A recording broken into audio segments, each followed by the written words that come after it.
इसमें प्रश्न है, जैसा कि आपको पता है कि हम जो ऑनलाइन माध्यम जो है टीचिंग मेथड के, तो उसके बारे में हम जो अपने प्रश्न उत्तर सेशन कर रहे हैं, उसमें हमारे 4 प्रश्न हो चुके थे। नेक्स्ट कुछ और प्रश्न लेंगे आज की कक्षा में, और सिर्फ प्रश्न और आपके डाउट्स ही लिए जाएंगे इस कक्षा में, ठीक है?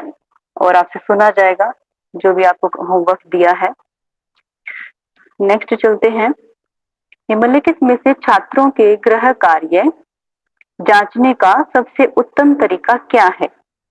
सबसे पहला ऑप्शन है, यह कार्य कक्षा के बुद्धिमान छात्रों को आवंटित कर दिया जाए। जो कुछ थोड़े से एक्टिव बच्चे होते हैं ना कक्षा में, हर कक्षा में होते हैं एक्टिव और डम भी मिलेंगे, ठीक है? तो उसमें क्या है कि उनको यह कार्य आवंटित कर दिया जाए, उनको बांट दिया जाए, उनको कह दिया जाए कि गृह कार्य जांचना है आपको क्लास का, ठीक है? क्या ये सटीक है? या फिर दूसरा है, कक्षा में उत्तर की सामूहिक ढंग से जांच की जाए। तीसरा है, उनकी जांच आदर्श उत्तर पुस्तिका से मिलान करके की जाए। फोर्थ है, शिक्षक नियमित रूप से स्वयं की जांच करें। ठीक है, राधिका जी बी कह रही हैं, गुलशन जी डी कह रहे हैं, पुंडलिक सर डी कह रहे हैं, सी डी बी। ठीक है, बस एक एक ही रह गया है ना, ए के ऑप्शन, बाकी तो सभी। इसका ऑप्शन आएगा डी, शिक्षक नियमित रूप से स्वयं उसकी जांच करे। मतलब कि सामूहिक ढंग से उसकी जांच की जाए। सामूहिक ढंग में क्या आएगा कि सभी बच्चों के से साझा करके उसकी जांच की जाए, सभी बच्चों के सामने जो है प्रश्न को एक तरह से डिस्क्राइब किया जाए, वो सब उसमें अपने व्यूज दें, ठीक है, उसके बारे में। तो बच्चे बच्चे हैं, बच्चे जानते भी हैं, बहुत कुछ जानते हैं बच्चे, ऐसा जो है उनके व्यूज लिए जा सकते हैं, लेकिन जो शिक्षक का उसका नियमित रूप से उसकी जांच करना जो है ये सबसे सटीक आंसर है। सबसे पहले शिक्षक नियमित रूप से स्वयं उसकी जांच करे, उसके बाद वो सामूहिक चर्चा हो सकती है, ठीक है? ठीक है, नेक्स्ट चलते हैं। शिक्षण संस्थानों में छात्रों के लिए परीक्षण के समयबद्ध कार्यक्रम का लागू किया जाना आवश्यक है। जो हमारे एजुकेशनल इंस्टीट्यूशंस हैं उसमें स्टूडेंट्स के लिए एग्जामिनेशन के समयबद्ध एक तरह से पंचुअल उसमें समय एक टाइम लिमिटेशंस के साथ, टाइम टेबल के साथ कार्यक्रम का लागू किया जाना चाहिए, टाइम टेबल के साथ, ठीक है? ताकि उससे क्या आउटकम मिलेगी, ऐसा क्यों किया जाना चाहिए? छात्रों की प्रगति के बारे में उनके माता पिता को सूचित किया जाए, ठीक है? मतलब परीक्षा हम उनकी लेते हैं, मूल्यांकन उनका करते हैं, तो उसके लिए वो क्यों किया जाता है? दूसरा है, एक नियमित अभ्यास किया जा सकता है परीक्षा के माध्यम से। अच्छा ठीक है, आप सभी जो है दूसरा बता रहे हैं। तीसरा एक बार देख लेते हैं। छात्रों को सत्रांत परीक्षाओं के लिए प्रशिक्षित किया जा सके, कि एक तरह से जो सत्र के अंत में जो परीक्षाएं होती हैं, टर्म एंडिंग में जो टेस्ट होते हैं, जो एग्जाम्स होते हैं, उनके लिए छात्रों को पहले से प्रशिक्षित या ट्रेनिंग दी जाए, इसीलिए उनका जो है परीक्षण होना आवश्यक है। या फिर परिणामों के बाद छात्रों से मिली प्रतिपुष्टि के आधार पर उपचारात्मक कार्यक्रम अपनाया जा सके। तो आप सभी ने बी दिया है, अभ्यास। निश्चित रूप से अभ्यास तो होता ही है, लेकिन इसका जो डी ऑप्शन है वो सटीक है, वो ठीक है। क्यों जी, ठीक है? क्योंकि हाँ परीक्षण के समयबद्ध बताया गया उसमें, परीक्षण के लिए। हाँ जी, देखिए मूल्यांकन क्यों होता है? मूल्यांकन के पीछे हमारा एक तरह से यही मोटिव रहता है, ये जो मुख्य उद्देश्य यही रहता है कि हम बच्चे के जो अधिगम है, अधिगम के स्तर को जांच सके, और अधिगम के स्तर को जांचे और कहाँ पर उसको समस्या आ रही है उसको जांचे, ठीक है? उसको एक तरह से फाइंड आउट करना, निदान करना, डायग्नोज करना उस चीज को, और फिर उसके साथ रेमेडियल उसको दिए जा सके। इसलिए हम समयबद्ध जो कार्यक्रम है परीक्षाओं के, सतत समयबद्ध से क्या तात्पर्य है कि वो सतत हो रहे हैं, ठीक है। एक जो कंटिन्यूअस, जो हमने कल शब्द पढ़ा था, कंटिन्यूअस कॉम्प्रिहेंसिव इवैल्यूएशन, तो कॉम्प्रिहेंसिव की यहाँ पर बात नहीं की, लेकिन समयबद्ध जो है, समयबद्ध वो किससे है, कंटिन्यूअस से संबंधित है, ठीक है। तो जहाँ पर कंटिन्यूअस आ जाए वो आप जान लेना कि क्यों किया जा रहा है, कि उनके जो फीडबैक के आधार पर क्या है, उपचार उनको दिया जा सके, डायग्नोज किया जा सके, उनकी अधिगम के स्तर का पता लगाया जा सके, ताकि जो कहाँ पर जहाँ पर कमियां रह रही हैं, लूप होल्स रह रही हैं, उनको फिलअप किया जा सके, ठीक है। नेक्स्ट चलेंगे। निम्नलिखित में से किसी शैक्षिक संस्थान में शिक्षा की गुणवत्ता का महत्वपूर्ण सूचक है। शिक्षा की गुणवत्ता का एक महत्वपूर्ण सूचक है। कौन सा है महत्वपूर्ण सूचक? कि जो क्वालिटी एजुकेशन है, किसी भी एजुकेशनल इंस्टीट्यूशन में क्वालिटी एजुकेशन, विद्यालय की ढांचागत सुविधाएं, कक्षा प्रणाली, पाठ्य पुस्तकें और शिक्षण अधिगम सामग्री, छात्रों का उपलब्धि स्तर, तो क्या होगा इसमें? पाठ्य पुस्तकें और शिक्षण अधिगम सामग्री, आप सभी सी कह रहे हैं।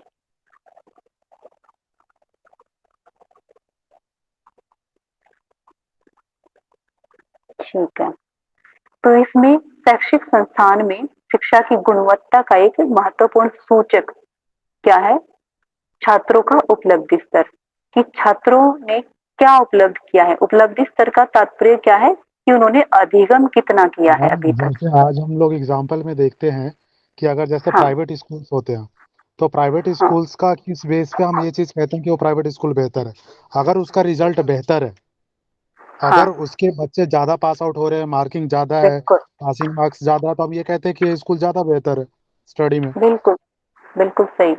क्योंकि देखिए पुस्तकें तो अ, इसमें भी रहती है ना, पुस्तकें तो शॉप में भी रहती हैं, है ना। तो ऐसा नहीं कि शिक्षा की गुणवत्ता वहां पर है, शिक्षा की गुणवत्ता नहीं है वहां पर, सिर्फ पुस्तकें ही है, ठीक है। पुस्तकों की में सामग्री अच्छी है, लेकिन छात्रों के अंदर क्या अधिगम हुआ है, उन्होंने क्या प्राप्त किया है, क्या किस ज्ञान को अपने भीतर उतारा है, क्या उपलब्धि है, क्या अचीवमेंट है उनकी, उसके आधार पर जो है शिक्षा की गुणवत्ता का एक महत्वपूर्ण सूचक है, वहां से हम जान सकते हैं। नेक्स्ट है, निम्नलिखित में से किस कारण से शिक्षक नियोजन मूल्यांकन, दैट इज प्लेसमेंट इवेल्युएशन, इसको स्थानन भी कह दिया जाता है, स्थानन, तो उसका प्रयोग करते हैं, किस लिए करते हैं? तो चार ऑप्शन आपके सामने है, पढ़कर उत्तर बताएं।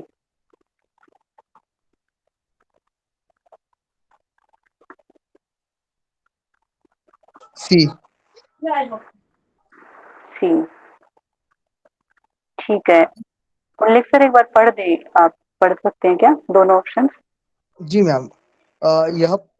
ये ऑप्शन है, यह पता लगाने के लिए कि छात्र ज्ञान और कौशल में निपुण है या मैम उसमें या नहीं होगा। निपुण है या हाँ या या नहीं, है या नहीं लास्ट। नहीं?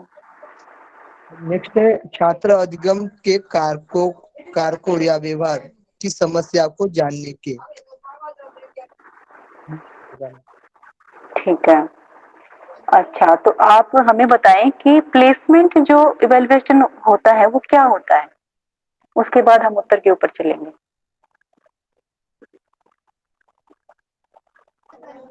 अ,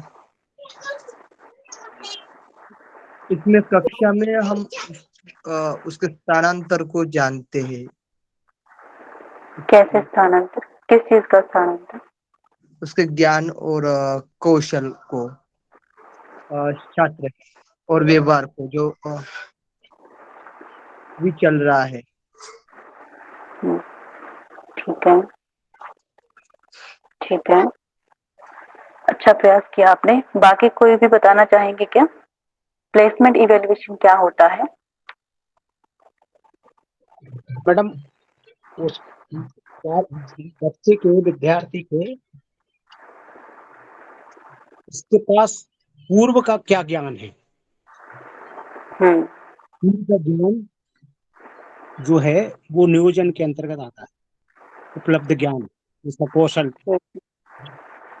ठीक है। तो फिर इसमें सी ऑप्शन ठीक है। जी मैडम। फिर पूर्व के ज्ञान में ये छात्र अधिगम के कारकों या व्यवहार की समस्याओं को जानने के लिए, ये कहाँ से आ गया? मैम छात्र नहीं होने चाहिए यहाँ पे। छात्र अभी अ, छात्र क्यों नहीं होने चाहिए? छात्र, टीचर की देखिए प्लेस। एक बार समझते हैं। टीचर मूल्यांकन की बात की गई है ना, हाँ हाँ, किस यहाँ चीज पे की? छात्र नहीं होना चाहिए। ठीक है, ठीक है। देखिए, ये जो है प्रश्न बिल्कुल सही है और इसके जो विकल्प हैं वो भी इसमें सभी जो शब्द हैं ठीक ठीक प्रयोग किए गए हैं, इसमें कोई त्रुटि नहीं है। त्रुटि है हमारे समझने में।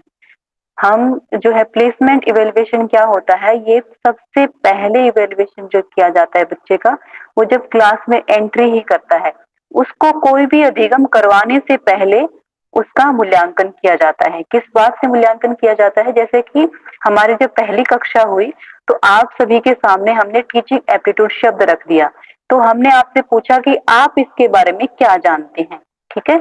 तो वहां पर हमें आपके व्यवहार का पता ही नहीं है, तो उसमें समस्या जो है, अधिगम तो हमने करवाया ही नहीं वहां पर, तो अधिगम के कारक या व्यवहार की समस्या तो फिर बाद का विषय है, जब हम आपको अधिगम करवाएंगे, जब हम आपको शिक्षण देंगे, ठीक है, शिक्षा देंगे, तो उसके बाद अधिगम के कारक या व्यवहार की समस्याओं को जानने के लिए हम इवेल्युएशन करेंगे। और वो कौन सा इवेल्युएशन होता है? वो फॉर्मेटिव इवेल्युएशन होता है, दैट इज निर्माणात्मक और रचनात्मक मूल्यांकन, ठीक है। लेकिन बच्चा जब आ रहा है कक्षा में, तो हम उसका, जब आपके सामने जो टीचिंग एप्टीट्यूड है वो शब्द रखा गया और आपसे पूछा गया कि आप इसके बारे में क्या जानते हैं, ये क्या होता है, what do you mean by this words, तो फिर आपने सभी ने बताया अपने अपने हिसाब से कि मैं इसके बारे में ये जानता हूँ, मेरे हिसाब से ऐसा है, ठीक है। तो क्या हम पता लगा रहे हैं कि आपने जो भी ज्ञान अर्जित किया है अभी तक, आप कितने उसमें निपुण है, कितना क्या कुछ है, कहाँ तक आप जो है उस तक वो, आपको जो सिलेबस है, जो पाठ्यचर्या है, पाठ्यक्रम है, उसका आपको पहले से कितने नॉलेज है, ठीक है। आपकी नॉलेज की जांच होती है प्लेसमेंट इवेल्युएशन में, ताकि जो है टीचर जहां पर भी आप लैग कर रहे हैं, आप थोड़े से ज्यादा उसमें एक गिफ्टेड बच्चों में आते हैं, या फिर आपकी नॉलेज उस विषय में अच्छी पकड़ है, ठीक है, आपको अच्छी खासी नॉलेज है एक तरह से, या फिर आपको जस्ट स्ट्रक्चर में डालना है टीचर को, ठीक है, नॉलेज तो आपको पूरी है, या फिर ऐसा होता है कि आप उस तरह वहां तक पहुंच ही नहीं पा रहे, तो टीचर वहां से जांचता है कि किस मेथड से, किस प्रकार से आपको अधिगम करवाया जाए, ताकि जो है आपको जो है उद्देश्य, जो हमारे पाठ्यक्रम का उद्देश्य है वो पूरा हो सके, ठीक है। तो प्लेसमेंट इवेल्युएशन उसके लिए होता है, मूल्यांकन, ठीक है। Is that clear to you all people? एक बार बताएं। जी मैम क्लियर। ठीक है, नेक्स्ट चलते हैं। तो इसका ध्यान रखेंगे, ये प्रश्न पूछ लिया जाता है प्लेसमेंट के बारे में, डायरेक्ट एक्चुअली भी आ जाता है। यहाँ पे था ना, शिक्षण नियोजन मूल्यांकन से कंफ्यूज हो गए। हाँ, प्लेसमेंट भी है ना, नियोजन है, नियोजन मतलब स्थानन, स्थानन एक तरह से उसका प्लेस करना, कोई ज्ञान है उसका, कि उसका जांचना कि कितना उसमें है, और एक तरह से प्लेसमेंट होती है कि प्लेसमेंट की जांच होती है कि नियोजन करते हैं, और जो टीचर है उसका जो उसका ज्ञान को जान के जो उसका आवश्यक होता है, उस ज्ञान को उसको प्रोवाइड करते हैं, ठीक है। निम्नलिखित में से किस उद्देश्य के लिए योगात्मक मूल्यांकन, समेटिव इवैल्यूएशन का उपयोग किया जा सकता है? वेरी गुड पुलनिक सर, पहले ही पहुंच गया आप। अधिगम प्रक्रिया के दौरान छात्र की प्रगति की निगरानी के लिए, मुख्य रूप से छात्रों को प्रमाण पत्र या ग्रेड देने के लिए, छात्र की अभिरुचियों और प्रवृत्ति को जानने के लिए, समेटिव इवैल्यूएशन दैट इज योगात्मक, छात्रों को आवंटित विशिष्ट अधिगम समूह में विभाजित करने के लिए। तो इसमें कौन सा अच्छा रहेगा, मतलब कौन सा सही है, उसके ऊपर अपनी बुद्धि क्षमता है उसका प्रयोग करें। ऐसा नहीं कि पुंडलिक सर ने जो बोल दिया है तो वही ठीक होगा और आप उसके पीछे चले, जो अपना एक थिंकिंग प्रोसेस वहां पर लगाएंगे।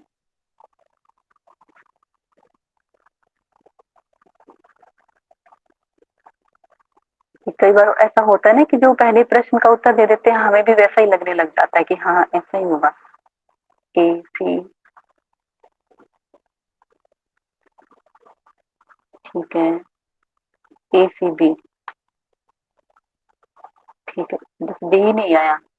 डी का क्या है? छात्रों को आवंटित विशिष्ट अधिगम समूह विभाजित, समूह विभाजित। अच्छा, आपको ये अच्छी समझ है आपकी, बहुत अच्छा है कि सब किसी ने डी नहीं बोला है ना। छात्रों को आवंटित विशिष्ट समूह अधिगम समूह में विभाजित करने के लिए टीचर का ये कभी भी उद्देश्य नहीं होता है। बहुत बढ़िया आपके लोगों की अप्रोच है कि टीचर का ये कभी भी उद्देश्य नहीं होता है कि वो अलग अलग समूहों में बच्चों को बांट दे, या फिर लेबलिंग पर जहां पर बात आए ना कि बच्चों को लेबल कर दे कि कम पढ़ने वाला है, ये ज्यादा पढ़ने वाला है, वो लेबलिंग को भी अवॉइड करेंगे और अलग अलग जो है विशिष्ट अधिगम समूहों में बांटने को भी वो उसको तो मैम टेस्ट के अवॉइड माध्यम से करेंगे। होता है ना, कि टेस्ट लिया हाँ, जाता है, उसके बाद जो चीजें होती है उसके बाद उनको अलग से पढ़ाया जाता है, वो चीजें अलग होती हैं। तो ये भी तो अगर टेस्ट कुछ ही है ना। ज्यादा वीक होते समेटिव एवेल्युएशन हैं में हम क्या करेंगे? मूल्यांकन में हम परीक्षण तो करेंगे ना।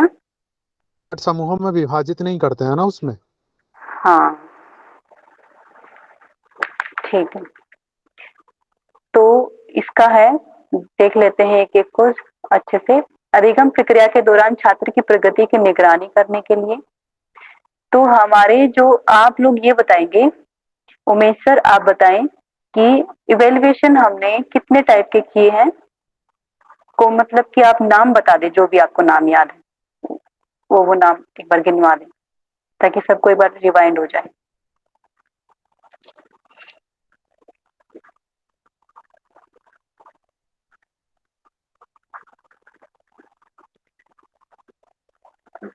चलिए पुंडलिक सर आप बता दीजिए, आप तो बीएड निर्माण कर ही रहे। निर्माणात्मक, हाँ, रचनात्मक, स्थानन को छोड़ दिया आपने, स्थानन को छोड़ दिया, प्लेसमेंट को। रचनात्मक। अच्छा, ओके मैम। स्थानांतर, निर्माणात्मक, स्थानांतर, रचनात्मक, स्थानन, निदान स्थानन या निदान नियोजन। स्थानक हो गया, निदानात्मक हो गया, निर्माणात्मक हो गया, और लास्ट में एक योगात्मक। संकलनात्मक हो गया मैम, सिमुलेटिव। हाँ, सिमुलेटेड नहीं, समेटिव। सिमुलेटेड अलग है, वो शिक्षकों के लिए प्रयोग किया जाता है, एक तरह से शिक्षक तैयार करने के लिए या फिर प्रशिक्षण की एक तरह से ट्रेनिंग के लिए, नहीं, जैसे ये कि। समेटिव है। हाँ, समेटिव। तो पुंडलिक सर इसका सीरीज बता देंगे आप, दोबारा से बताएं पूरा ताकि सबको पता चल जाए। मैम पहले स्थानांतर बोले थे मैम। स्थानन या फिर नियोजन बोल दीजिए आप, नियोजन। नियोजन, हाँ नियोजन, रचनात्मक, हम्म, निदानात्मक, हम्म। रचनात्मक, योगात्मक। निदानात्मक के बारे में आपने उसके बाद उपचारात्मक बोला है। हाँ, ठीक है, वो उसमें निदान में ही आ जाता है वैसे तो। हाँ ठीक है, वैसे अच्छी ठीक है, सही सीरीज है। निदान के बाद ही वो जो है उपचार आता है, रेमेडियल आता है। तो पुंडलिक सर ने बताया पहला होता है इवेल्युएशन हमारा प्लेसमेंट, नियोजन। उसमें क्या होता है कि एक तरह से बच्चे का जांच की जाती है, उसके ज्ञान की जांच की जाती है, उसके कौशल की जांच की जाती है कि उसके पास क्या ज्ञान है, क्या समझ रखता है वो जिस कक्षा में पढ़ने आया है वहां की, उस सिलेबस की। और फिर आता है हमारा फॉर्मेटिव, दैट इज रचनात्मक या निर्माणात्मक। तो इसके नाम में ही इसका काम छिपा हुआ है, निर्माण करता है, ये रचना करता है, बच्चे के अधिगम ज्ञान का निर्माण करता है। और कैसे करता है? बार बार परीक्षण उसका लिया जाता है, एक परीक्षण से ही काम नहीं चलता, उसका लगातार सतत मूल्यांकन होता है, सतत और कॉम्प्रिहेंसिव, एक व्यापक मूल्यांकन होता है ताकि उसके ऑल ओवर डेवलपमेंट है उसको देख लिया जाए। तो फॉर्मेटिव क्या करता है? उसको एक तरह से परीक्षण होता है उसमें, और परीक्षण में जो है उसका यह जांच की जाती है कि बच्चे ने कितना अधिगम किया है। तो इसको हम एक तरह से आकलन जब हम कहेंगे, तो आकलन में हम इसको असेसमेंट फॉर लर्निंग, ठीक है, फॉर्मेटिव का कह देते हैं असेसमेंट फॉर लर्निंग, कि अधिगम के लिए मूल्यांकन, कि अधिगम करवाना है उसके लिए मूल्यांकन। फिर आता है हमारा डायग्नोस्टिक इवेल्युएशन, दैट इज निदानात्मक मूल्यांकन। तो उसमें क्या होता है कि निदान होता है कारण, और एक तरह से जब बच्चा हमें समेटिव हमने लिया है मतलब समेटिव नहीं, फॉर्मेटिव इवैल्यूएशन जब हमने उसकी परीक्षा ली है तो हमें पता चला कि बच्चे ने इतना अधिगम किया है, बच्चे ने 40% किया है लेकिन 60% उसका लैग कर रहा है, ठीक है। तो हमने फिर उसका फिर से जांच की, डायग्नोस्टिक इवैल्यूएशन के माध्यम से उसके कारण की जांच की कि क्या कारण है कि जिस वजह से बच्चा जो है 60% को मिस कर रहा है, मात्र 40% ही अधिगम उसका हुआ है। तो इसके कारण की जांच करने के बाद उसके बाद हमें उसके कारण का पता चला कि ये कारण है बच्चा सीखने में ये जो है कमी आ रही है या फिर ये समस्या आ रही है, सीख नहीं पा रहा है इस वजह से। तो उसका हमने उपचार किया, उपचारात्मक मूल्यांकन, वो डायग्नोस्टिक में ही आ जाता है, हमारे सिलेबस में अलग से उसको दर्शाया नहीं गया है। तो उसमें फिर उसके बाद उपचारात्मक आता है और उपचार उसी का किया जाता है, इसमें से प्रश्न बन जाता है स्टेटमेंट या असर्शन में कि उपचार सभी का उपचार करेंगे, सभी का रेमेडियल। तो रेमेडियल जो है उपचार उसी का किया जाता है जिसको जरूरत होती है, जिसको रोग होता है, ठीक है, जिसको बीमारी होती है उसी का उपचार होता है। तो क्या तात्पर्य समझाने का कि बच्चे को जिसको समस्या आ रही है सीखने में उसी का मात्र उपचारात्मक मूल्यांकन होगा, सभी का नहीं होगा। फिर उसके बाद हम चलते हैं summative. At the end of the term वो एग्जाम्स लिए जाते हैं, परीक्षा लिए जाते हैं कोर्स के एंड में, ठीक है, उसके अंत में। तो वो हो जाता है समेटिव, उसका नाम ही है योगात्मक और संकलनात्मक, एक शब्द गुलशन जी ने प्रयोग किया था। तो संकलन करना, एक तरह से योग करना, उसका जोड़ के, मतलब सभी जो इवेल्युएशन हमारे हुए हैं एक तरह से उन सभी अधिगम का एक तरह से जोड़ करके एक ही परीक्षा ली जाती है समेटिव की, पूरे की पूरी जांच की जाती है। तो वो किस लिए होती है, वो असेसमेंट ऑफ लर्निंग होती है कि अधिगम का मूल्यांकन, कि जितना अधिगम हुआ है उसका मूल्यांकन। तो इसके वो जो फॉर्मेटिव है, डायग्नोस्टिक है, रेमेडियल है, ये सब कुछ क्या है कक्षा के दौरान होते हैं, प्लेसमेंट है कक्षा के प्रारंभ में होता है और फिर समेटिव एंड में होता है। इट मीन्स वो बच्चों को प्रमोट करने के लिए होता है नेक्स्ट क्लास में, ठीक है। तो इसमें जो बी ऑप्शन है दिस इज करेक्ट ऑप्शन, कि मुख्य रूप से छात्रों को प्रमाण पत्र या ग्रेड देने के लिए समेटिव इवैल्यूएशन किया जाता है, क्योंकि प्रमाण पत्र है या फिर नेक्स्ट कक्षा में नेक्स्ट लेवल में उसको प्रमोट करना। अधिगम पहला ऑप्शन अधिगम प्रक्रिया के दौरान छात्र की प्रगति की निगरानी करने के लिए, निगरानी वहां पर समाप्त हो चुकी है क्योंकि हम पूरा साल पढ़ चुके हैं, अब निगरानी नहीं, अब तो रिजल्ट निकलेगा लास्ट में, ठीक है।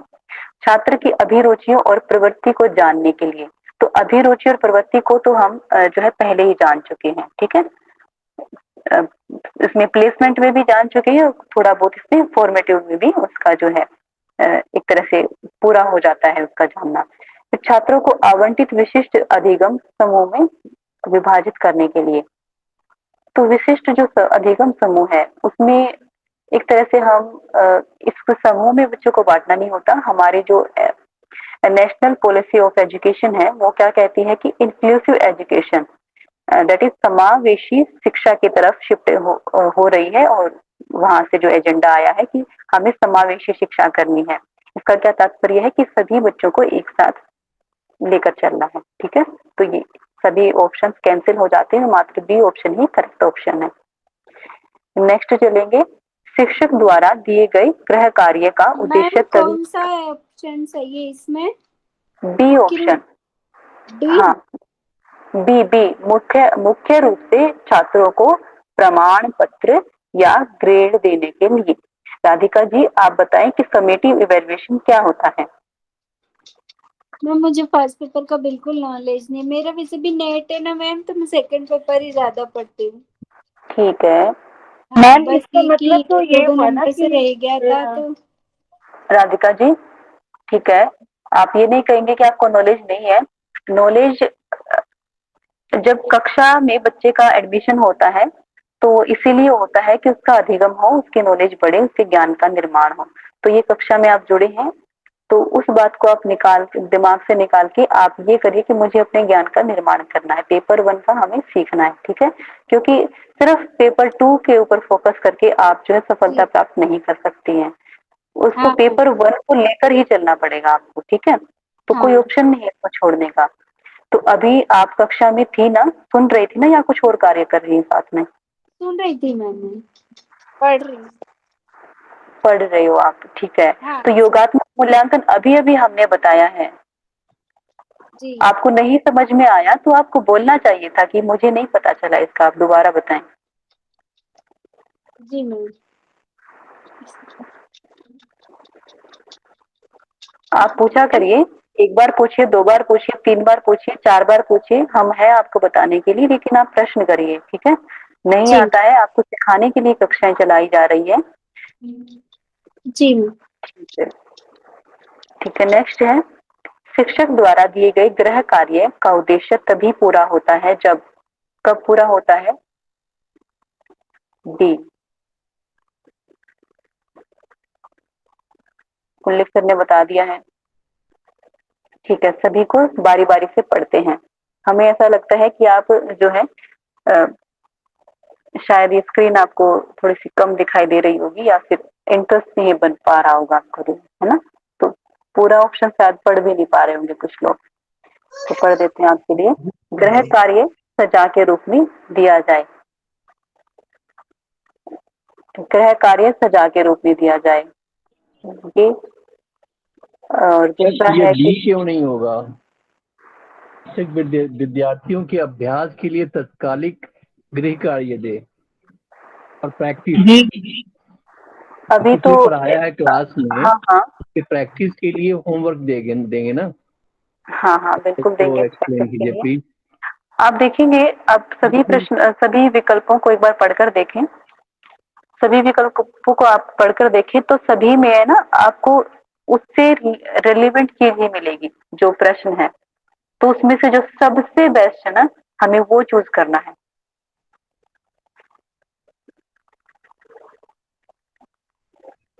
तो इसमें अभी हमने उत्तर नहीं बताया है इसका, जस्ट हम इसको देख रहे हैं, ठीक है? हाँ, इसको एक बार देखते हैं, हर एक विकल्प को बारी बारी से देख लेते हैं, कौन सा होगा और कौन सा नहीं होगा, क्यों नहीं होगा। तो गृह कार्य सजा के रूप में दिया जाए। बच्चों को सजा देना टीचर का उद्देश्य नहीं होता है, और जो है टीचर का उद्देश्य यही होता है कि उसको अधिगम करवाया जाए किसी भी प्रकार से, किसी भी मेथड से, किसी भी विधि से, ठीक है। तो ये कट जाता है हमारा। बी है, शिक्षक विद्यार्थियों के अभ्यास के लिए तत्कालिक गृह कार्य दे। तो उनके अभ्यास के लिए तत्कालिक गृह कार्य नहीं होता है। शिक्षक ने जो भी लेक्चर डिलीवर किया है, उसको जो भी समझाया है, जो भी पढ़ाया है, उसके लिए उसको रिवीजन करने के लिए कहेंगे, पढ़ने के लिए कहेंगे, फिर से जो है उसके ज्ञान का निर्माण होगा एक तरह से। नॉलेज लेवल जो ब्लूम टैक्सोनॉमी में हमने पढ़ा था, फिर उसके बाद अंडरस्टैंडिंग लेवल आएगा, उसके बाद अप्लाई आएगा। तो उसमें क्या है, अभ्यास तो बाद में आता है, ठीक है। एक तरह से तत्कालिक गृह कार्य नहीं हो सकता। छात्रों से यह अपेक्षा, मतलब कि गृह कार्य तो उसके बारे में भी टीचर दे सकते हैं ना, अपने कक्षा में जो है महसूस किया होगा, अनुभव किया होगा कि जो टीचर ने पहले पिछले सप्ताह में पढ़ाया था, टीचर एकदम से बोलेंगे कि भाई आपको जो है वहां तक जो करवाया गया था, जो ये उपनिषद है वो करवाई गई थी, या फिर ये टेबल है आपको ये करवाई गई थी, आप उसको लिख कर लाएंगे। गृह कार्य तो वो भी हो सकता है। शिक्षक गृह कार्य पूरा करने के लिए छात्रों के अनुभवों की ओर ध्यान न दे।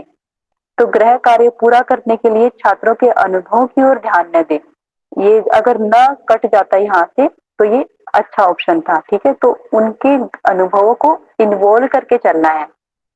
टीचर को, शिक्षक को हमेशा अपने बच्चों के, अपने जो उसके जो स्टूडेंट्स हैं, उनके अनुभवों को सम्मिलित करके ही आगे बढ़ना है। उनके अनुभव, क्योंकि बच्चा अपने अनुभवों से ही सीखता है, उनके अनुभव में एड ऑन करना है हमने, और उनके अनुभव को महत्वता देनी है। नहीं तो क्या होगा कि उनकी रुचि नहीं बनेगी। उनके अनुभव को यदि सराहा न जाए, उनके अनुभव को इन्वॉल्व ना किया जाए, उसमें अगर अनुभव के आधार पर त्रुटि या फिर उसमें जो ठीक बात है उसको बताया ना जाए, इवेल्युएशन करना ना सिखाया जाए उसको, तो ज्ञान का निर्माण संभव नहीं है। सी है, छात्रों से यह अपेक्षा न की जाए कि वे सदैव गृह कार्य पूरा करके आएंगे। तो आप लोगों को गृह कार्य हमने दिया था, परसों भी दिया था, कल भी दिया था, उससे पहले भी दिया था। तो इसको जो है अपेक्षा, अपेक्षा अगर लगाएंगे तो हम वहां से निराश हो जाएंगे और कक्षा को लीव करके कि हम आपको नहीं पढ़ाएंगे आगे से, ऐसा होगा ना। तो अपेक्षा ऐसा नहीं होना चाहिए कि सदैव गृह कार्य हमेशा ही उसको पूरा करके आएंगे। तो कुछ कुछ ऐसे जो है सरकमस्टांसेस होते हैं, कभी बच्चा पूरा नहीं कर पाता है, कभी उसको समझ में नहीं आता है कि किस प्रकार से क्या कुछ उसको करना है, ठीक है। और बहुत सारी ऐसी परिस्थितियां होती हैं, तो वो जो है बच्चा सदैव उसको पूरा नहीं कर सकता है गृह कार्य। हाँ, C option is the best option. Next है, जब एक छात्र एक ही परीक्षा में 2 बार बैठता है तो उसे कहा जाता है, एक ही परीक्षा में 2 बार मतलब कि रिपीट हो रहा है, ठीक है। तो कौन सा होगा इसमें? पोस्ट परीक्षण। पोस्ट परीक्षण में क्या होता है, आप लोगों ने जो है रिसर्च में भी पढ़ा होगा, पोस्ट एक्सपेरिमेंटल रिसर्च, है ना, प्री एक्सपेरिमेंटल रिसर्च, ऐसी कुछ प्री शब्द जो पूर्व परीक्षण है। पूर्व परीक्षण में क्या आ जाता है, प्लेसमेंट इवेल्युएशन हमारा आ जाता है पोस्ट परीक्षण में। और परीक्षण पुनः परीक्षण उपरोक्त में से कोई नहीं, तो इनमें से कौन होगा? बिमला कुमारी जी ने कहा है कि सी ऑप्शन होगा। पुंडलिक सर कह रहे हैं ए ऑप्शन होगा, पोस्ट टेस्ट। इन्होंने ये जो शब्द है ये इन्होंने स्पेसिफाई किया है, परीक्षा में 2 बार बैठता है तो उसे कहा जाएगा, उसको कहा जाएगा टेस्ट रीटेस्ट, ठीक है, पुनः परीक्षण, पुनः, ठीक है। नेक्स्ट है, निम्नलिखित में से कौन सा मूल्यांकन पाठ्यक्रम के अंत में किया जाता है? तो पाठ्यक्रम के अंत में कौन सा मूल्यांकन किया जाता है?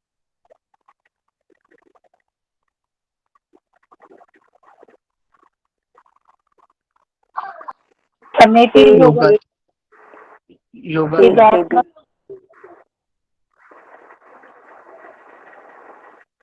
ठीक है, बिल्कुल सही है। कोई, हाँ, आई थिंक सभी का यही होगा ऑप्शन, सभी यही कहना चाह रहे होंगे।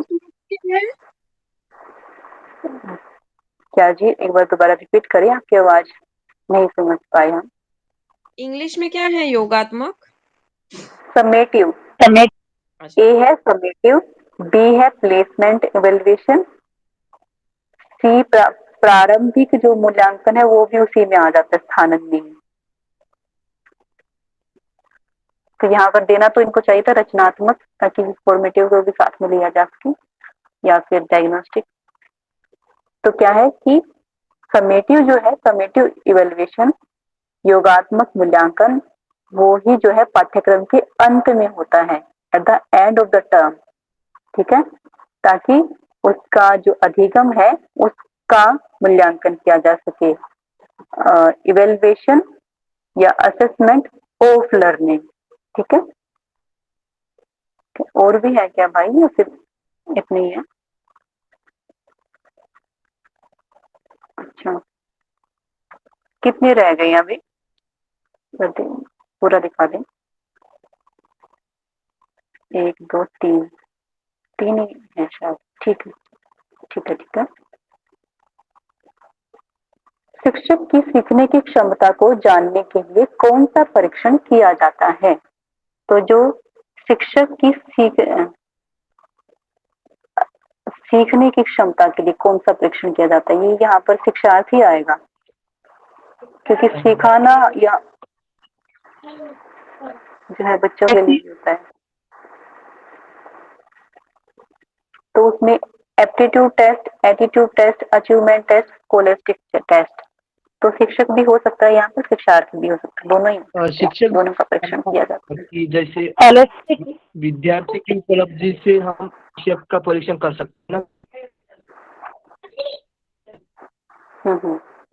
इसमें सी आएगा ना। ठीक है,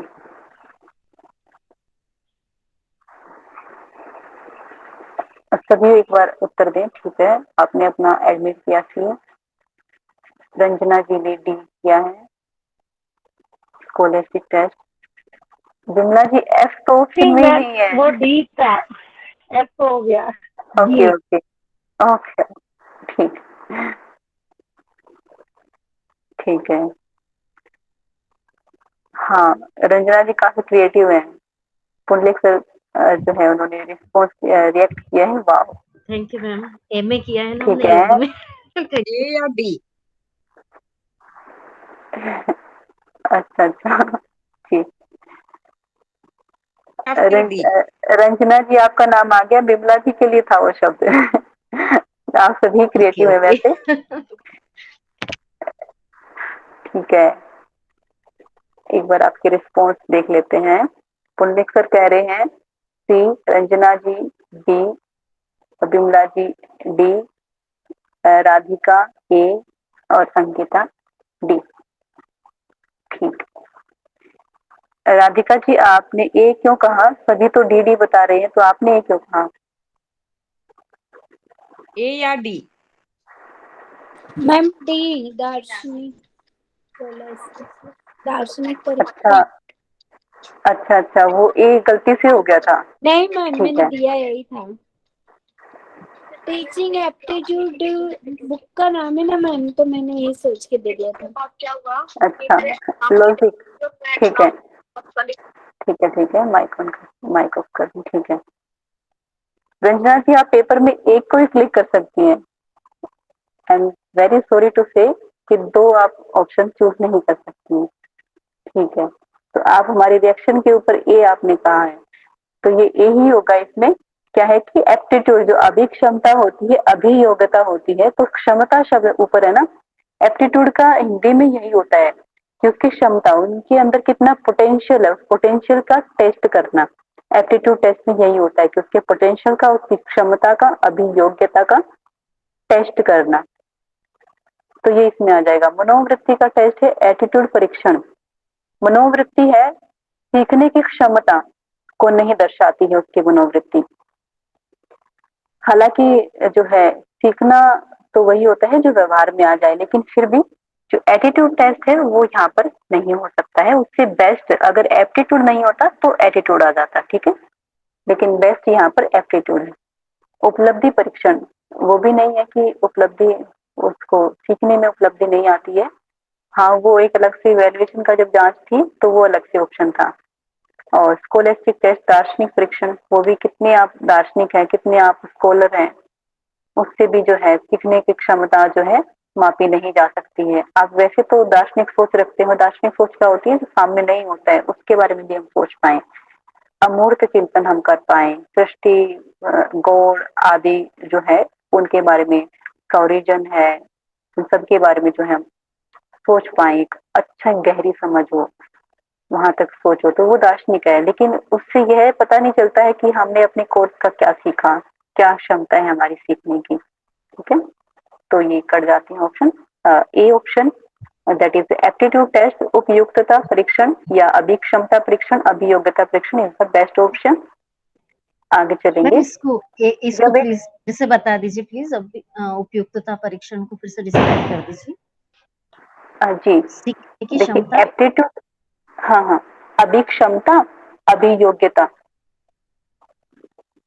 जो उसका पोटेंशियल है ना, कितनी क्षमता है, मतलब कि उसमें ज्ञान का निर्माण कितना हुआ है। एप्टीट्यूड टेस्ट में ज्ञान की जांच होती है, योग्यता की जांच होती है, क्षमता की जांच होती है। तो हमारे प्रश्न में ही हमने आपको कहा था कि जो प्रश्न ना समझ में आए, जिसका उत्तर ना पता चले, उसको प्रश्न को बार बार पढ़ें, प्रश्न में ही उसका उत्तर छिपा रहता है। और इसके कक्षा हमारा टीचिंग एप्टीट्यूड है, इसकी स्टार्टिंग में एप्टीट्यूड के लिए हमने अभिक्षमता भी प्रयोग किया था, अभियोग्यता भी प्रयोग किया था। तो कक्षा को आप ध्यान से सुने, इसका एक एक शब्द यहाँ पर जो डिस्कस किया जा रहा है, this is relevant for our examination. तो मीना जी यस इसको मैम। थोड़ा सा एलिब्रेट और आप लोग कौन पूछ रहे थे कि और एलिब्रेट करें क्या? Ma'am no ma'am, it's clear. Okay okay. जब एक परीक्षा में विभिन्न क्रियाएं जैसे कि लिखना, सूची बनाना, लेबल और नामकरण, ठीक है, लिखना, सूची बनाना मतलब कि राइटिंग, मेकिंग लिस्ट, लेबलिंग और नामकरण की नेमिंग आदि का प्रयोग किया जाता है परीक्षा में, इन सभी क्रियाओं का, तो हमें इससे किस स्तर का पता चलता है?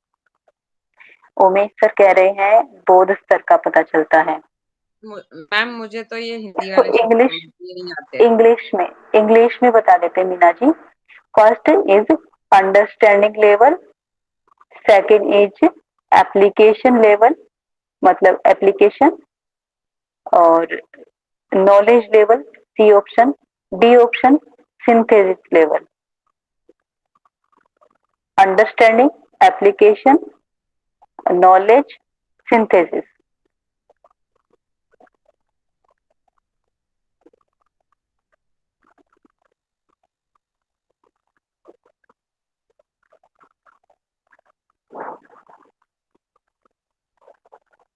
ए ए ए बी। मैम वैसे तो ये सभी चीजें हम सही है ना कुल मिला के। हाँ, तो उसमें से बेस्ट ऑप्शन चूज करना होता बेस्ट है। Option, yes. सभी मिलती जुलती ही देगा एग्जामिनर कि बच्चे पजल हों। यही तो जांचना है उनको, बुद्धि का, हमारी स्मृति का परीक्षण होता है उसमें। टी संश्लेषण, ठीक है। तो इसमें वो ऑप्शन होगा जो आप में से किसी ने भी नहीं बताया है। अंकिता लोधा, आपने बता दिया है सी ऑप्शन। क्यों बताया बताइए। मैम नॉलेज से तो मतलब हम ये ज्ञान का स्तर होगा तो ज्ञान से हम ये सब कुछ, ये जो बाकी के ऑप्शन है वो कवर हो जाते हैं।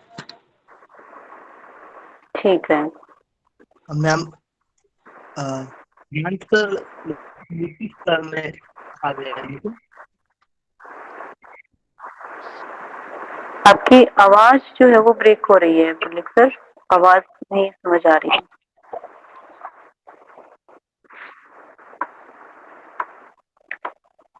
मैसेज इनबॉक्स में डाल दीजिए आप क्या कह रहे हैं। देखिए इसमें बोध स्तर होता है, जो ब्लूम टैक्सोनॉमी था, ब्लूम टैक्सोनॉमी को याद करिए एक बार। ब्लूम टैक्सोनॉमी में 3 डोमेन बताए गए हैं, क्षेत्र बताए गए हैं 3, ठीक है, ज्ञान के निर्माण के। तो उसमें है कि फर्स्ट इज, कौन सा है पहला, बताएंगे एक बार। नहीं याद है। कॉग्निटिव डोमेन, ठीक है, संज्ञानात्मक क्षेत्र। दूसरा है अफेक्टिव डोमेन, भावनात्मक क्षेत्र। तीसरा है, तीसरा कौन सा होगा,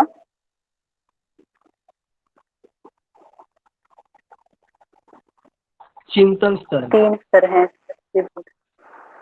चिंतन, ठीक है। स्मृति हाँ, बहुत मनोसंचालित, मनोसंचालित क्षेत्र, हर्बर्ट ठीक है, मॉरिसन और वो है साइकोमोटर डोमेन। हाँ हाँ, वो जो है वो लेवल, वो टीचिंग लेवल वो अलग है, ठीक है, उसको भी हम ले सकते हैं यहाँ पर। तो हम एक बार ब्लूम टेक्सोनोमी में जा रहे हैं क्योंकि यहाँ पर संश्लेषण शब्द भी प्रयोग हुआ है, उपयोग भी हुआ है। तो एक बार हम ब्लूम टेक्सोनोमी की तरफ स्विच कर रहे हैं, ठीक है। वो लेवल्स हैं टीचिंग लेवल, वो भी है स्मृति और बोध और आपने कहा कि चिंतन, तीनों हैं। लेकिन यहाँ पर हम ब्लूम टैक्सोनॉमी की तरफ स्विच कर रहे हैं क्योंकि ब्लूम टैक्सोनॉमी के जो संज्ञानात्मक क्षेत्र है, संज्ञानात्मक क्षेत्र के जो पहलू हैं उसमें आता है ज्ञान, बोध, उपयोग, उसके बाद आता है विश्लेषण, फिर संश्लेषण, फिर इवेल्युएशन, ठीक है। तो उसमें ये है। तो बोध स्तर में क्या होता है, हम अंडरस्टैंडिंग करते हैं एक दूसरे की चीजों का, जो 2 कंसेप्ट है, 2 कंसेप्ट को एक तरह से कंसेप्ट मेकिंग यहाँ पर होता है, उनको सह संबंध करके समझते हैं, ठीक है। एक का दूसरे से संबंध स्थापित करके हम उनको समझते हैं, जानते हैं, ये बोध स्तर का होता है। उपयोग स्तर है, एप्लीकेशन जो है उसमें आता है कि हम जो हमने सीखा है, जो हमने बोध किया है उसका अप्लाई करते हैं, उपयोग करते हैं। फिर है उसका, उसके बाद विश्लेषण आता है, टुकड़ों में तोड़ तोड़ के जो है उसको समझते हैं, ठीक है, पार्टीशन करके। फिर है संश्लेषण, उसको जोड़ के जो है जितना भी हमने सीखा है, जैसे कि बच्चों को बताया गया हाथी का सूंड ऐसा होता है, हाथी का ट्रंक ऐसा होता है, और हाथी की टेल ऐसी होती है, पूंछ ऐसी होती है, ठीक है। तो उसको जोड़ करके फिर बताया गया ये पूरा हाथी होता है, ये इसकी शेप होती है, वो संश्लेषण स्तर में आ जाता है। ठीक है, तो C option is the best option. क्यों है? क्योंकि ज्ञान का जो क्षेत्र होता है ना उसमें मात्र बच्चों को याद करवाया जाता है, एक स्मृति लेवल जो होता है वहाँ पर। ठीक है, जो स्मृति लेवल में करवाया जाता है उसको भी हम ब्लूम टैक्सोनॉमी से संबंध कर सकते हैं। तो वो क्या है, वहां पर सिर्फ याद करवाई जाती है चीजें बच्चों को, गिनती सिखाई जाती है, टेबल्स करवाए जाते हैं, क्योंकि उनका जो स्तर इतना परिपक्व नहीं होता बौद्धिक स्तर कि वो समझ पाए, इसलिए उनको सिर्फ याद करवाया जाता है। लिखना उनको सिखाया जाता है, सूची बनाकर उनको याद करना, लेबल करना, नामकरण करना, नेमिंग सिखाई जाती है। ठीक है, ये सब क्या है, ज्ञान स्तर से संबंधित है। और यदि यहाँ पर 3 शब्द वो आ जाए, स्मृति और स्मृति के साथ क्या था, बोध और चिंतन, तो उसमें क्या है, उसमें हमारा स्मृति स्तर जो है ना, स्मृति स्तर की तरफ स्विच करेंगे। ठीक है, तो उसमें स्मृति बनाने से संबंधित है। ज्ञान के जो ज्ञान है इंफॉर्मेशन कलेक्शन से, जो नॉलेज लेवल है उसका टेक्स्ट, उसमें डोमेन का, संज्ञानात्मक क्षेत्र का, तो उसमें क्या है, वहां पर क्या होता है, मात्र कलेक्शन ऑफ इंफॉर्मेशन होता है, सूचनाओं का संग्रह होता है ज्ञान स्तर में। ठीक है, तो ये जो प्रश्न में दिया गया है, लिखना, सूची बनाना, लेबलिंग, नामकरण, नेमिंग, है ना, ये भी इंफॉर्मेशन की कलेक्शन से संबंधित है। नेक्स्ट चलेंगे, निम्नलिखित में से किस आधार पर लिखित सामग्री का अच्छा मूल्यांकन नहीं किया जा सकता? किस आधार पर जो है लिखित सामग्री का अच्छा मूल्यांकन नहीं किया जा सकता? भाषाई अभिव्यक्ति, तार्किक प्रस्तुति, जो कुछ भी पढ़ा जाता है उसको पुनः प्रस्तुत करने की क्षमता, विषय बोध। तो प्रश्न आपको समझ में आया है कि नहीं आया, एक बार माइक ऑन करके बता दें। नहीं समझ में आया। नहीं समझ में आया। ठीक है, एक बार बताइए मैम। ठीक है, ठीक है। तो इसमें क्या है कि लिखित सामग्री जो होती है उसका अच्छा मूल्यांकन, ठीक है, किस किस आधार पर हम उसका अच्छा मूल्यांकन करते हैं? जो लिखित सामग्री होती है कि अच्छा कंटेंट है, ठीक है, अच्छा कंटेंट है, उसका मूल्यांकन किस आधार पर हम करते हैं? तो उस किस आधार पर जो करते हैं वो फैक्टर्स वहां से अलग हो जाएंगे, और जिस आधार पर नहीं होता है मूल्यांकन, उसमें से जो बेस्ट ऑप्शन होगा नहीं की तरफ, जिससे जो है सामग्री का अच्छा मूल्यांकन नहीं किया जा सकता है, वो क्या, कौन सा ऑप्शन होगा? भाषाई अभिव्यक्ति, तार्किक अभिव्यक्ति, तार्किक प्रस्तुति, विषय बोध। ठीक है, ए भाषाई। ए डी, ठीक है। अब कोई बी सी डी बता दो। डी, डी, ठीक है, जो कंटेंट होना चाहिए वो डी, अच्छा होना चाहिए। ठीक है, सभी ए कह रहे हैं, भाषाई अभिव्यक्ति। ठीक है, इसको समझते हैं थोड़ा सा। तो लिखित सामग्री का अच्छा मूल्यांकन, भाषा, जब हमारी भाषा के ऊपर पकड़ नहीं होगी, भाषा को अभिव्यक्त नहीं कर पाएंगे, तो उसका जो मूल्यांकन है, उसका लिखित सामग्री का मूल्यांकन जो है हमारी भाषा से भी संबंधित होता है। उसका कैसे वो जो है हम अपनी बात को कह पाएंगे यदि हमारी भाषा के ऊपर पकड़ नहीं है, भाषा को अभिव्यक्त करने की क्षमता नहीं है, तो ये ऑप्शन होगा इसका चाहिए हमें। ठीक है, लिखित सामग्री का अच्छा मूल्यांकन करने के लिए भाषा की अभिव्यक्ति, मतलब उसको प्रेजेंट करना भी आना चाहिए कि कैसे हम भाषा, कौन सी प्रयोग कर रहे हैं, किस प्रकार से सेंटेंस बन रहा है। वाक्य बनाने नहीं आएंगे तो कैसे यह लिखित सामग्री का मूल्यांकन होगा?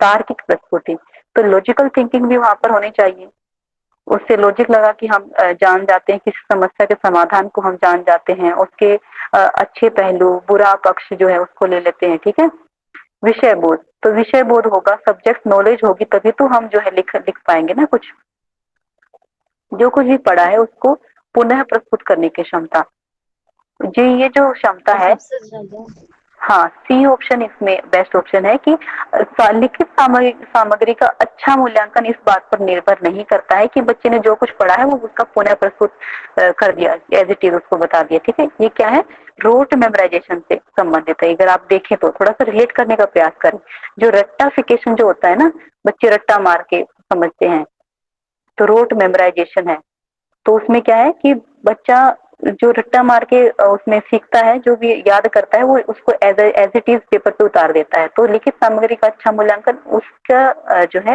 ये ऑप्शन नहीं हो सकता है। ठीक है, एक तरह से तो उसको अच्छी समझ होनी चाहिए, भाषा की भी होनी चाहिए, तार्किक प्रस्तुति भी होनी चाहिए, लॉजिकल ढंग से वो एक्सप्लेन करे, प्रेजेंट करे, और विषय बोध भी उसको अच्छे से होना चाहिए। ठीक है। तो नेक्स्ट जो है, इसमें नेक्स्ट है ऑप्शन, निम्न में से किस विधि से छात्रों का सर्वश्रेष्ठ मूल्यांकन संभव है। तो आप सभी का ऑप्शन मेरे ख्याल से सी ही होगा। भाई एक बार थोड़ा सा ऊपर करें, डी भी दिखा दें। हाँ, तो सर्वश्रेष्ठ मूल्यांकन हमने कल भी पढ़ा था, continuous and comprehensive evaluation, that is सतत और व्यापक मूल्यांकन। ठीक है, तो सतत निरंतर जहां पर बात आ जाए हम वहीं पर स्विच करेंगे। तो इसका बेस्ट ऑप्शन है सी ऑप्शन, कि छात्रों का सर्वश्रेष्ठ मूल्यांकन निरंतर मूल्यांकन से हो सकता है। ठीक है, इतने ही थे आज की कक्षा का, यहाँ पर समापन करते हैं, समय भी हो गया है। सभी कमर गर्दन सीधी करके बैठे। हाँ, जी जी जी बोलिए। हाँ जी मैम, आपने ये जो पीडीएफ शेयर करने की बात की, तो मैम पीडीएफ भी शेयर करोगे, पर मैम ये पर्टिकुलर कोई बुक सजेस्ट करोगे? हाँ, केवीएस मदान है, केवीएस मदान की पुस्तक है, वो काफी केवीएस पॉपुलर है उसमें। हाँ, केवीएस मदान। केवीएस मदन, हाँ MADAN। हाँ, पियर्सन की है, पियर्सन को भी है, उसमें जो है लोगो पियर्सन का रहता है। हाँ, पियर्सन और केवीएस मदान एक ही है, उसमें लोगो रहता है पियर्सन का। ठीक है। ओके। हाँ, बुक का ये पेज भेज दीजिए मैम एक बार। ठीक है।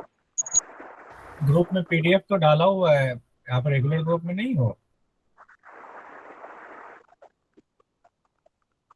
है सर। अब अभी 5 दिन हो गए सर, ऐड हो गए हम लोग, फिर से शेयर करेंगे पीडीएफ।